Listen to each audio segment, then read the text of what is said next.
सह नो भुनक्तु सह वीर्यं करवावहै तेजस्विनावधीतमस्तु मा विद्विषावहै। ओम शांति शांति शांति। वैदिक जीवन पद्धति की इस कक्षा में आप सबका हार्दिक स्वागत है, अभिनंदन है। यज्ञ का विषय चल रहा है, जिसमें थोड़ी सी चर्चा हमने पिछली कक्षा में की थी। वस्तुतः यज्ञमय जीवन ही जीवन कहलाता है, और इस यज्ञमय जीवन के बिना मनुष्य का जीवन हो या किसी भी प्राणी का जीवन हो, वह चल नहीं सकता है। इस संपूर्ण सृष्टि चक्र में जो यज्ञीय व्यवस्था है, परमात्मा के द्वारा जो निर्धारित की गई है, जो एक व्यवस्था को तोड़ने का या व्यवस्था में न चलने का यदि उसका सामर्थ्य नहीं होता है, तो उसका जीवन निष्क्रिय हो जाता है और वह किसी भी स्थिति में उन्नति को प्राप्त नहीं हो सकता है। यदि जीवन में हमको सद्गति की प्राप्ति करनी है, जीवन में उन्नति की प्राप्ति करनी है, तो हमारे जीवन में यज्ञमय भाव और यज्ञमय जो कर्म है वो परम आवश्यक है। कल की कक्षा में थोड़ी सी चर्चा की थी। आप में से किसी कोई प्रश्न हो तो पूछ सकते हैं जी। ओम स्वामी जी। जी, मेरा प्रश्न था कि यज्ञ, कोई यज्ञ बोलता है, कोई हवन, तो इसमें कोई अंतर है या एक ही है? एक ही है। शब्दों का अंतर? शब्दों का अंतर है, और इसको देव यज्ञ बोलते हैं, इसको अग्निहोत्र बोलते हैं, इसको हवन बोलते हैं, ठीक है, इसको इष्टि बोलते हैं। अभी उसका प्रसंग आएगा तो अलग अलग संदर्भों में क्या क्या बोलते हैं, क्यों बोलते हैं, उसमें शब्दों का क्या प्रभाव है, उस दृष्टि से हम इसको देखेंगे। तात्पर्य वही है जी। ओम पूज्य स्वामी जी। जी, यज्ञ तो जब भी चर्चा हो रहा है हवन के बारे में, श्रीमद् भागवत में एक बात है, यज्ञार्थक यज्ञ से छोड़ के जो भी करते हैं वो कर्म नहीं है जी। यज्ञार्थक कर्मानत्र लोको एवं कर्म बंधन तस्मात् कर्म कुरु कौन्तेय मुक्त संग समाचार जी। तो कर्म का बारे में यज्ञ का कोई भी करते हैं वो यज्ञ बोलते हैं। तो कर्म का यज्ञ बारे में ना, श्री हवन का बारे में हम चर्चा ना, जो भी हम करते हैं यदि यज्ञ भाव से दान भाव से करते हैं वो यज्ञ हो जाता है। थोड़ा इसके बारे में जैसा यहाँ पर निवेदन है कि यज्ञ का तात्पर्य हम समझ रहे हैं अभी, और यज्ञ कितने प्रकार के हैं उसको भी समझेंगे, ठीक है। केवल यहाँ पर अग्निहोत्र यज्ञ की ही बात नहीं होगी, वो भी यज्ञ है, लेकिन केवल वही यज्ञ नहीं है। जैसे हम कल पाणिनि की जो बनाई धातु है, जो यज्ञ का अर्थ स्पष्ट करता है, क्या है? देव पूजा, संगतिकरण और दान। हम उस पर अभी चल रहे हैं, एक एक पहलुओं पर हम चर्चा करेंगे। पूरा बहुत विशाल इसका साम्राज्य है, और इसके बिना जीवन हमारा चल नहीं सकता, तो धैर्य से हम इसको पढ़ेंगे। बहुत ही सुंदर बात कही कि यज्ञ के द्वारा देवों का यजन करें। देवताओं की यहाँ पूजा कही है ना, तो हम उसी के संदर्भ में आगे बढ़ रहे हैं कि बहुत बचपन में मैंने इस सूक्ति को पढ़ा था। शायद उस समय इतना ज्ञान भी नहीं था, अभी भी कुछ ज्ञान गुरुजनों की कृपा से आया है, और हमारा पूरा जीवन ही ज्ञान के लिए होता है। हम कल चर्चा कर रहे थे कि देव पूजा, संगतिकरण और दान, तीन चीजों का ये सामूहिक व्यवस्था, सामूहिक जो एक तादाद में है, तीनों चीजें मिली हुई हैं, उसी का नाम यज्ञ होता है। इन तीनों में भी यदि कहीं न्यूनता आएगी तो निश्चित रूप से वह यज्ञ का स्वरूप पूरा पूरा नहीं स्पष्ट कर पाएंगे। तो देव पूजा की बात आई तो देव कितने होते हैं? देव दो प्रकार के बताए थे, एक जड़ देवता और एक चेतन देवता। और उनमें भी देखो हमारे अंदर एक देव की बात हम कर रहे हैं जो देने वाले हैं, संसार में भी, समाज में भी, परिवार में भी, इस शरीर में भी इतना हमको मिलता है, इतना मिलता है कि ये सारे देव हमारे लिए खड़े हुए हैं, हमारे लिए ही सारे कर्म कर रहे हैं, हमारे लिए ही सब कुछ। ये जो है सूर्य, ये सृष्टि में जो भी देवता हैं जो हमारे जीवन को ऊपर उठा रहे हैं, हमको सबल बना रहे हैं, सारे देव हैं। बाहर भी है और इस शरीर जिनसे मिला वो भी देव है, जिनसे जान मिला वो भी देव है। अब शरीर को हम यदि समझें तो इसके अंदर भी देव कार्य कर रहे हैं, ये देव हैं। ये इंद्रियां हमारी देव ही तो हैं, ये इंद्रियां क्या है? देव हैं। यदि ये चक्षुष इंद्रिय देखने का कार्य ना करे तो कितनी समस्या हो जाएगी। ये भी तो हमको जान कराती है, हमको जान देती है। कान भी देव है एक प्रकार से, ये हमको शब्द का जान कराता है, जान देता है।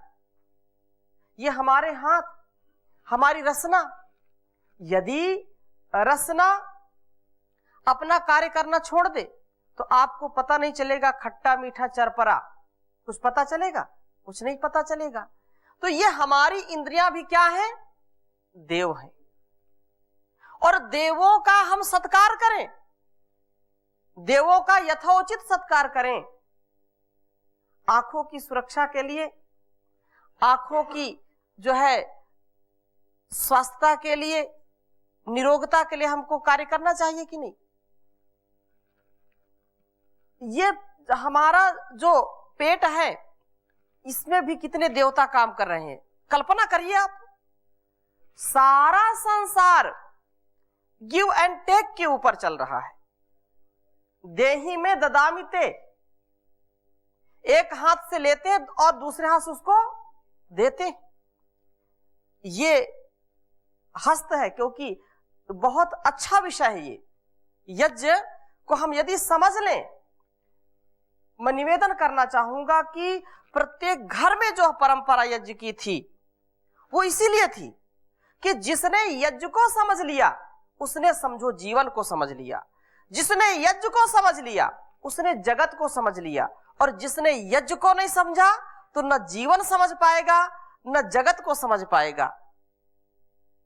इसलिए ये बहुत बड़ा विज्ञान है, यज्ञ विज्ञान बहुत बड़ा विज्ञान है। ये हमारी वैदिक जीवन पद्धति जो थी और ऋषियों की जो पद्धति थी, जो वैज्ञानिक पद्धति थी, वो एक एक जो है क्रियाएं, एक एक शब्द का ज्ञान बहुत विज्ञान छुपा करके रखता है, साधारण नहीं है।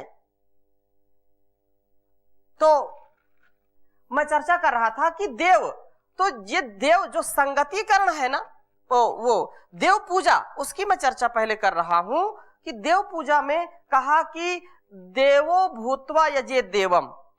ये बहुत बचपन में जब मैंने संस्कृत भी ज्यादा नहीं सीखी थी तब मैंने इसको सुना था, और उस जो है समय इसका अर्थ इतना स्पष्ट नहीं था, लेकिन बाद में स्पष्ट हुआ। देवो भूत्वा यजे देवम, कहा देवो भूत्वा, बोलिए, यजे देवम। आशा ये है कि देवो भूत्वा, देव बनकर के ही देवताओं की पूजा करनी चाहिए, उनका यजन करना चाहिए, उनके लिए जो हमारा गुणकर्म स्वभाव है तभी वह कल्याणकारी हो पाएगा। देवताओं के लिए यजन हम करें, कैसे? देवता बन करके, लेवता बन करके नहीं। कुछ लोग लेवता होते हैं, कुछ देवता होते हैं। लेवता मतलब लेने वाला, केवल लाओ लाओ लाओ। हाँ, तो लाना लाना नहीं, देना देना देना। जब हम देने वाले बन जाएंगे तो उस दिन हम देवता बन जाते हैं। यज्ञ का भाव आपके अंदर है, यजनीय जीवन जीना चाहते हैं तो कैसे? देवो भूतवा, देवता बन करके यज्ञ करें। किसी को दिखाने के लिए नहीं, किसी के ऊपर प्रभाव जमाने के लिए नहीं, बल्कि सच्चे हृदय से कुछ देने की भावना से हम यजन करें। अपने जो है मन से, अपनी वाणी से और अपने स्वभाव से, शरीर से, इंद्रियों से। जब हम ऐसा जीवन जिएंगे तो हम सचमुच देवता बन जाएंगे। और जो देवता होता है वही देवताओं का यजन करने का अधिकारी होता है। जिसके अंदर देवत्व है वही जीवन में देवताओं की संगति को प्राप्त होता है। दुर्जन व्यक्ति हो, लालची व्यक्ति हो, या उसके अंदर बेईमानी का भाव हो, तो अधिक देर तक जो है अच्छे लोगों की संगति में नहीं रह पाता। क्यों? उसका मन ही नहीं लगता है, उसका स्वभाव ही नहीं वहां बन पाता है, उसका जो है परस्पर का जो संबंध है वो पटरी नहीं खाती, मिलान ही नहीं। एक जो है दाएं है तो एक बाएं है, पूरब है एक पश्चिम है, नहीं हो सकता। यदि हमारे अंदर देवत्व आ जाए तो हमारा जीवन यजनी हो जाएगा, हमारा जीवन दिव्यता से भर जाएगा। तो ये बात कही, देवो भूतवा यजे देवम। आप छोटे से व्यवहार से देखिए, यदि उदारता है मनुष्य के अंदर, यदि उदारता है परिवार के अंदर, यदि उदारता है संसार के अंदर, तो व्यक्ति का जीवन अच्छी प्रकार से सुखमय चलता है। यदि जो पति और पत्नी दो पहिए हैं गृहस्थी को चलाने के लिए, गृहस्थी रूपी जो गाड़ी है वो दो पहियों से चलती है, एक पत्नी है और एक पति है, और दोनों में यदि एक दूसरे का सम्मान न हो, एक दूसरे के अंदर देवत्व का भाव ना हो, देने का भाव ना हो, तो क्या ये चल सकता है?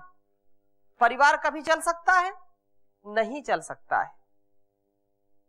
जो सामर्थ्य यथा योग्य, जिसका जैसा सामर्थ्य है वैसे अपने गुण कर्म स्वभाव के अनुसार वो पति भी सेवा करता है परिवार रूपी जो है गृहस्थी की, और जो पत्नी है उसका भी जो गुणकर्म स्वभाव जैसा परमात्मा ने उसको बनाया है, यदि वो अपने गुणों का आधान करके परिवार को चलाती है तो परिवार रूपी ये जो है गाड़ी बहुत अच्छी प्रकार से चलती है। और यदि थोड़ी सी भी कमी है तो ये चल नहीं पाती। वो एक पहिया जो है पश्चिम की ओर जाएगा, एक पहिया पूरब की ओर जाएगा, तो गाड़ी सफर नहीं तय कर सकती है, वो दूर तक नहीं जा सकती है, मंजिल प्राप्त नहीं कर सकती है। इसलिए देवत्व का भाव हो। मां यदि पुत्र या पुत्री को जन्म देती है तो देवत्व का भाव होता है, तभी तो जन्म देती है। देवत्व का भाव होता है हर पल हर क्षण सारे कार्यों को करती करती भी उसको स्तनपान कराना, उसको भोजन कराना, उसको समय से सुलाना, उसको समय से जगाना, समय से नहलाना, सारी क्रियाओं का निर्वहन वो करती है। एक देवी के रूप में, एक दात्री के रूप में करती कि नहीं? और वो ना करे तो क्या कोई सुसंतान बन सकता है? नहीं बन सकता है। जो पिता है वो भी अपने सामर्थ्य का 100% उपयोग करता है। बाहर से धन लाना, पुरुषार्थ करना, गृहस्थी चलाना, बच्चों की शिक्षा दीक्षा का, उनके आरोग्य का, उनके भरण पोषण का सारा उत्तरदायित्व निभाता है कि नहीं निभाता? तो उसका जीवन भी क्या है? देवता है। और देवो भूत्वा यजेत देवम, वो जो संतान है वो भी आगे चल करके कुछ देने वाली है। अथवा संतान को देख करके परिवार आनंदित होते हैं, संतान को देख करके, शिशुओं को देख करके घर में आह्लाद का प्रवाह रहता है। और जिस घर में कोई संतान ना हो उस घर को जरा देखो, जिस घर में छोटे बच्चे नहीं है, तो वहां कितनी भी सुख संपत्ति हो, कितना भी धन वैभव हो, वो काम में आता नहीं है, वीरान सा लगता है। जहां पर बच्चों की किलकारियां हैं, जहां पर प्यार है, दुलार है, सुसंस्कार है, सद्व्यवहार है, सदाचार है, वही तो परिवार है, वही परिवार है। और बाकी तो संसार में व्यापार चल ही रहा है। इसलिए यज्ञ का बड़ा महत्व है। यज्ञ के द्वारा हम देवों को तृप्त करें, यज्ञ के द्वारा देवताओं की संगति को प्राप्त करें। बहुत सुंदर एक मंत्र आता है, आपके समक्ष मैं रखना चाहूंगा, और बहुत प्रसिद्ध मंत्र है ये, उठकर यज्ञ कर। क्योंकि यज्ञ से ही जीवन चलेगा। यज्ञ हमारे संस्कार में है। यज्ञ को परमात्मा ने पूरे संसार में रचाया है, पूरे संसार में बसाया है। तो यज्ञी भावना से हम इधर से उधर ना हो, यज्ञी भावना से ओत-प्रोत रहें हर पल। क्योंकि हमारी इंद्रियां, हमारे सारे अस्तित्व में यज्ञ व्याप्त है, यज्ञ समाहित किया है ईश्वर ने। तो ये मैं यह वेद मंत्र आपके समक्ष रख रहा हूं, अथर्ववेद का ये मंत्र है। और इसके बाद फिर आगे की चर्चा मैं बढ़ाऊंगा। लिख लीजिए, उत्तिष्ठ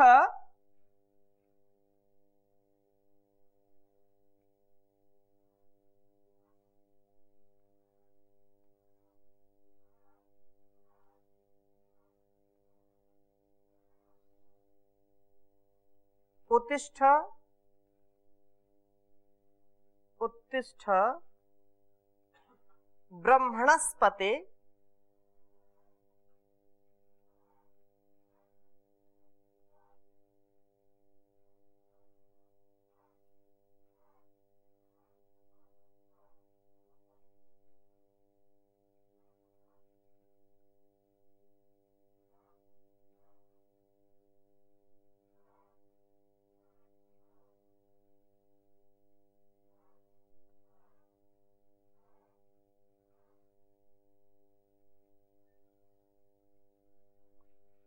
उत्तिष्ठ ब्रह्मणस्पते देवान यज्ञेन बोधय। बहुत सुंदर बात कही।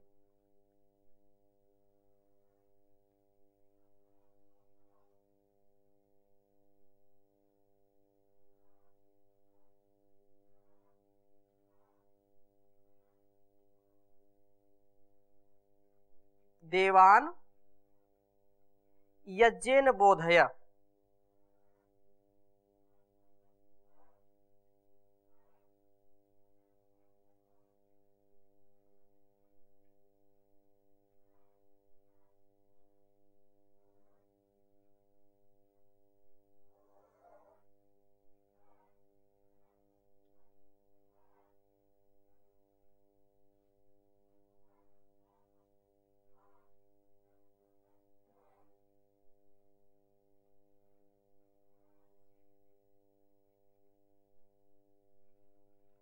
आयुः प्राणं प्रजां पशुं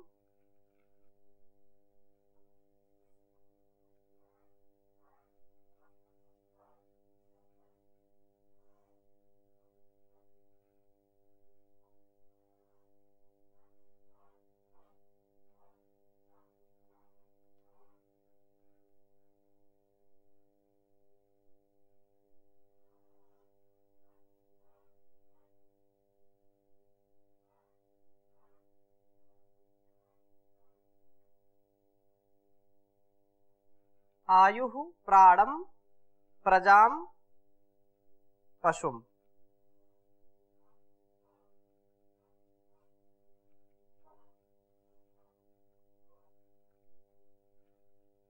कीर्तिं यजमानं च वर्धय।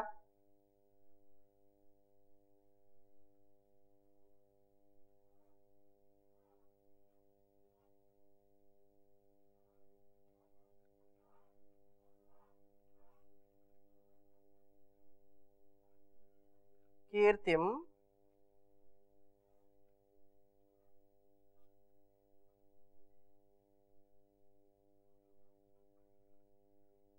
यजमानं च वर्धय।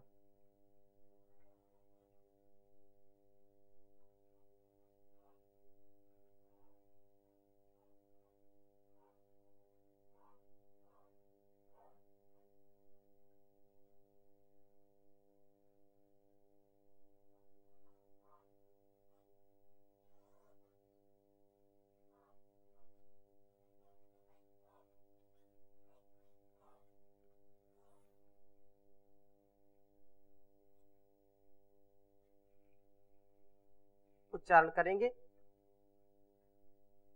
उत्तिष्ठ ब्रह्मणस्पते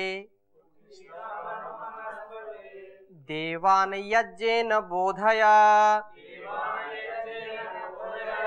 आयुः प्राणं प्रजां पशुम् कीर्तिं यजमानं च वर्धय। उत्तिष्ठ ब्रह्मणस्पते देवान् यज्ञेन बोधय। आयुः प्राणं प्रजां पशुम् कीर्तिं यजमानं च वर्धय। कीर्तिं यजमानं च वर्धय। बहुत सुंदर बात कही कि उत्तिष्ठ, जब उत्तिष्ठ की बात कही जाती है तो जोश आता है। उत्तिष्ठ, खड़े हो जाओ या तैयार हो जाओ।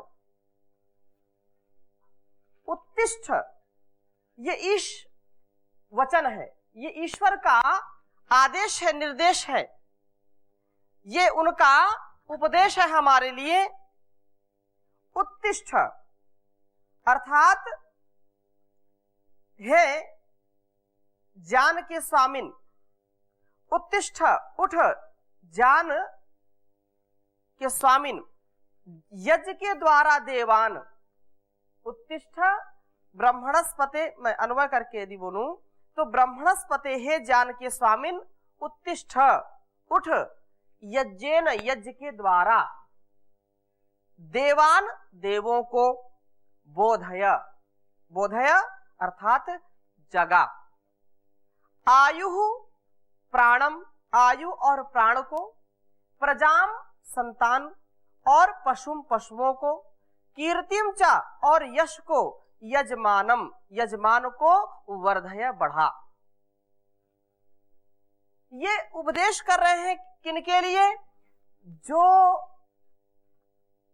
आज्ञा इस वेद मंत्र में हमारे लिए दी है ईश्वर ने, उसको समझना। हम जो कहते हैं कि हम बुद्धिमान हैं, जो कहते हैं कि हम विद्वान हैं, जो कहते हैं कि हम वास्तव में विद्या के धनी हैं, वास्तव में विद्या पर हमारा ही अधिकार है, वास्तव में देवत्व में हमारा ही अधिकार है, उनके लिए यह वेद मंत्र वरदान है। ये ईश्वर का आदेश है।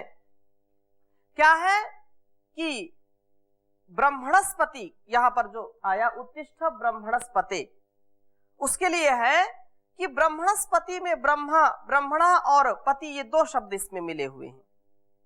और ब्रह्मण पद, ब्रह्मण शब्द का षष्ठी विभक्ति है।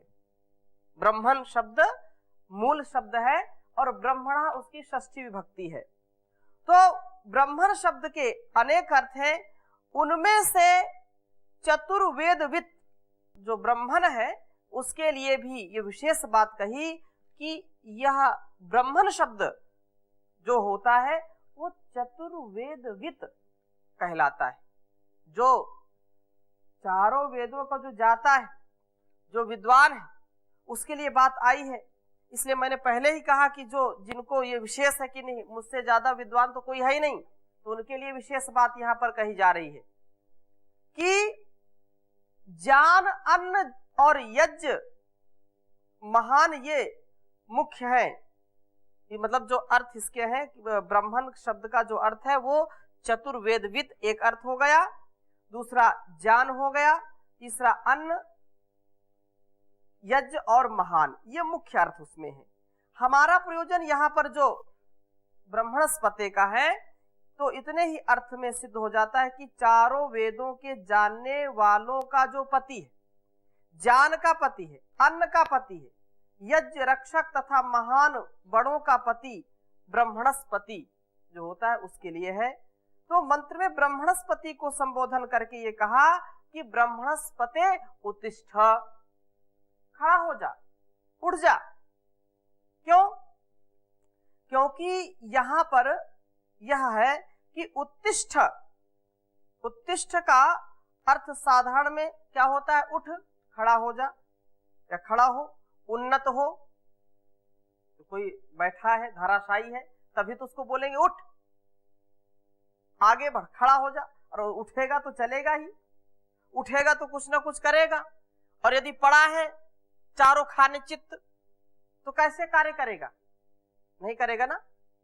इसलिए कहा उत्तिष्ठ, वहां भी कहा कठोपनिषद में उत्तिष्ठत जागृत प्राप्य वारान निबोधत। इसलिए कि उन्नत हो। वेद में प्रायः इसका अर्थ होता है उठकर, सावधान होकर के। उत्तिष्ठ का तात्पर्य क्या है? सावधान होकर के और उठ करके प्राप्त करने योग्य को प्राप्त कर। उत्तिष्ठ का तात्पर्य क्या है? कि जो चीज तेरे लिए प्राप्त करने की योग्य है उसको उठ करके प्राप्त कर, और हम सोए ना रहें। तो इसकी चर्चा मैं क्योंकि अभी आरंभ की है, अगली कक्षा में विशद रूप से इसकी चर्चा करेंगे। अभी यहीं पर विराम देते हैं। ओम शांति शांति शांति।